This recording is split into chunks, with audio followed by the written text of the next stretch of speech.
Commander SpaceOper had witnessed warfare across 17 star systems. His compound eyes had recorded the methodical efficiency of the Craxi legions, the calculated brutality of the Venturi swarms, and the honorable combat of the Altherian knights. Nothing, however, prepared him for humanity. The Galactic Council had dispatched him to observe Earth's military capabilities before their proposed admission into the coalition. Standard procedure. He expected primitive tactics, emotional decision-making, perhaps some redeeming creative strategies. What he witnessed instead would haunt his neural pathways for cycles to come. The human battalion was surrounded in the Kepler 442b mining colony. 3,000 humans versus 30,000 exocrine raiders, odds that would make any rational species surrender. SpaceOper adjusted his observation drone, ready to document the inevitable massacre and recommend against humanity's inclusion. Then the humans began to sing.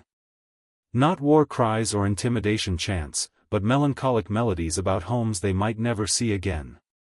They sang as they checked their weapons, as they fortified impossible positions, as they stared at certain death with eyes that somehow held both terror and determination. The first wave hit at dawn. SpaceOper watched a human medic, a healer, sworn to preserve life, pick up a fallen soldier's rifle and hold a choke point alone for 17 minutes. She was struck 4 times. She kept firing. When her ammunition depleted, she used the rifle as a club. When the rifle shattered, she used a mining tool. When reinforcements finally reached her position, she refused medical attention until others were treated first. She died saving her 5th patient. Commander SpaceOper wanted to look away. His orders demanded he continue observing. A human sergeant, both legs crushed beneath debris, continued coordinating defensive positions through his communicator. He bled out giving orders, his voice never wavering, ensuring his soldiers had the tactical advantage his sacrifice created. They called it holding the line. SpaceOper called it madness. Beautiful, terrible madness. The humans didn't fight like other species. The Craxi fought for efficiency. The Venturi fought for the hive. The Alterians fought for honor. Humans fought for each other. They threw themselves into fire to pull wounded comrades to safety. They charged impossible positions not for glory, but because retreat meant abandoning their own. They died holding hands, sharing final words, making promises to carry messages to families they'd never meet.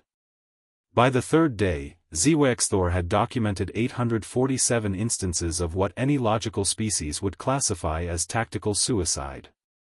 Each time, humans chose certain death over abandoning their companions. They lost 60% of their forces.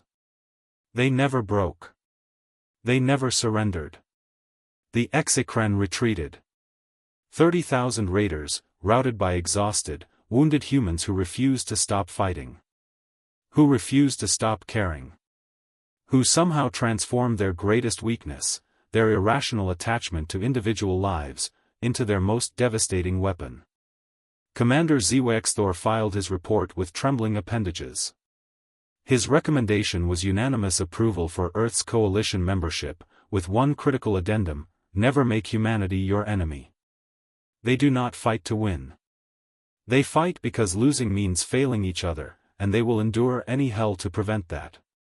I watched them in battle, and I could barely bear to look, not from their brutality, but from their humanity. The Council approved humanity's admission.